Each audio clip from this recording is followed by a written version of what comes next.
Hello everyone, welcome to EthioNews, your go-to spot for the latest and most important news from Ethiopia. Whether it's breaking headlines or updates on current events, we've got you covered.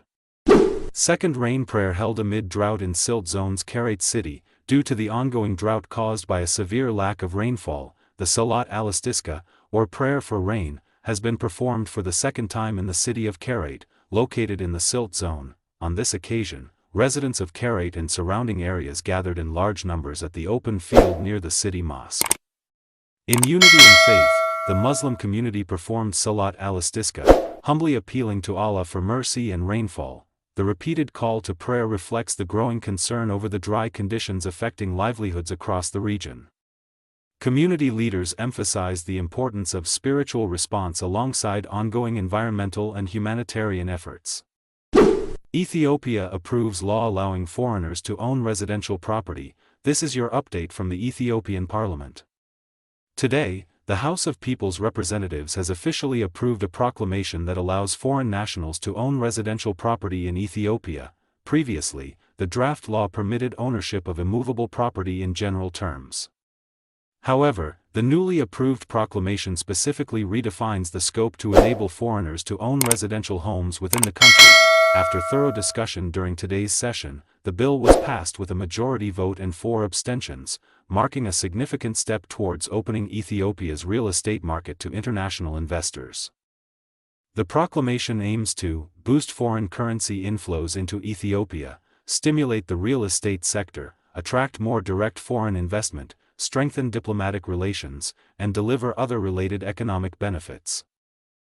Hijab controversy in Aksum amid start of 12th grade national exams. As the national 12th grade exams commence today, a controversy arose in Aksum City involving female Muslim students and the wearing of the hijab. Rights organizations on social media claimed that Muslim female students were prevented from sitting the exam due to hijab-related restrictions. However, Dr. Kiros Guesh, an official from the Regional Education Bureau, responded by clarifying, no female Muslim student was barred from taking the exam because of wearing a hijab.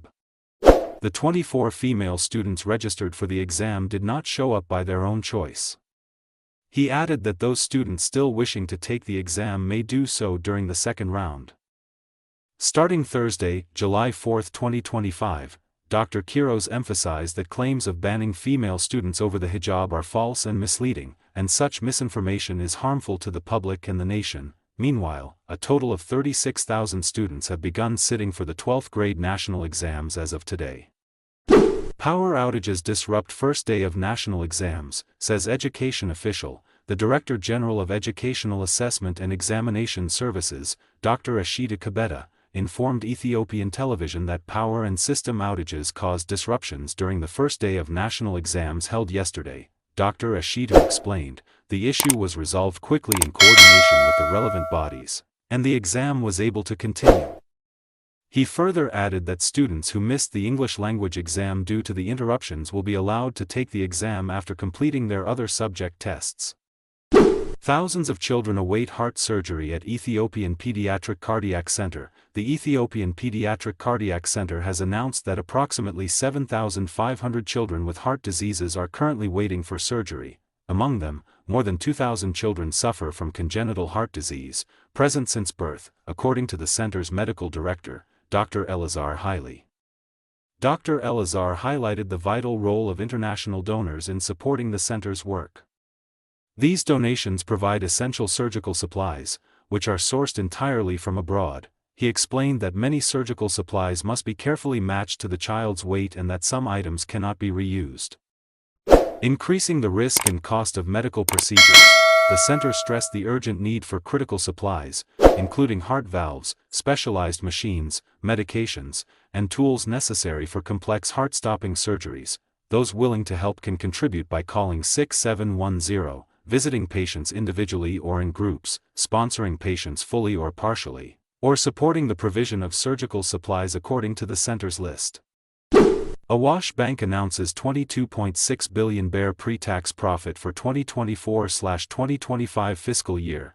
Awash Bank has reported a profit before tax of 22.6 billion bare for the 2024/2025 fiscal year, marking a significant milestone in its 30-year history. In a press briefing, Mr. Shakeup, CEO of Awash Bank, shared highlights of the bank's performance, revealing that by the end of the budget year, the profit before tax had reached 22.7 billion bare. The bank also mobilized $2.1 billion US dollars in foreign currency, reflecting strong international banking operations. During the fiscal year, Awash Bank recorded a total deposit of 106 billion bare, a 42% increase compared to the previous year. Mr. Shakeup also noted that the number of branches has now reached 989. In just 1 year, the bank opened 52 new branches and welcomed over 3 million new customers.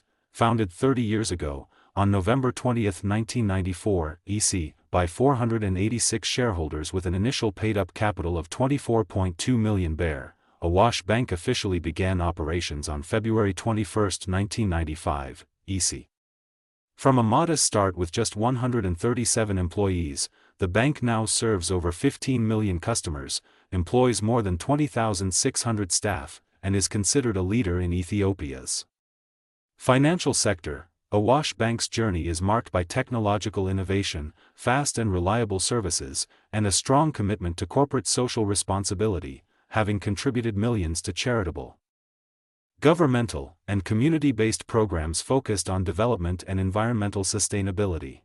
Tirunesh Dibaba Athletics Training Center graduates 95 athletes in Asela. Here is your sports news update from Ethiopia.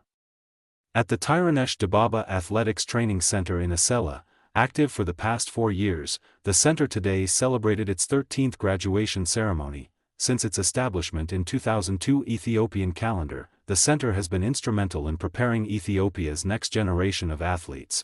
Located on the campus of the Ethiopian Sport Academy in Asela, the training center proudly graduated 95 athletes, including 64 males and 31 females, who completed an intensive 4-year theoretical and practical training program. In a related event, the Ethiopian Sport Academy also held a graduation ceremony last week for 100 athletes, comprising 57 males and 43 females, who completed training across 8 different sports disciplines over 4 consecutive years. Since its founding 11 years ago, the Academy has successfully trained and graduated over 3,300 athletes. Among the recently graduated athletes, 31 have already secured contracts with clubs, highlighting the Academy's important role in advancing sports careers in Ethiopia.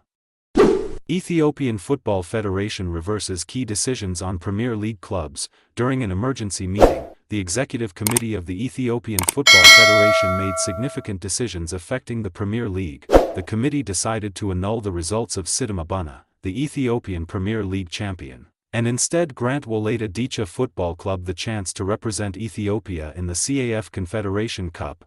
In addition, the clubs previously relegated from the league, Adama City, Mekelle 70 and Dirda, Suhul Shire, and Wolwolo Adigrat University Football Club, have been reinstated and will compete in the Ethiopian Premier League next season.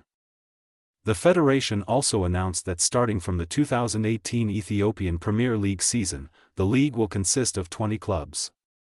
At the end of each season, 4 clubs will be relegated, while 2 clubs will be promoted from the lower divisions. Further details of the decisions are expected to be released soon.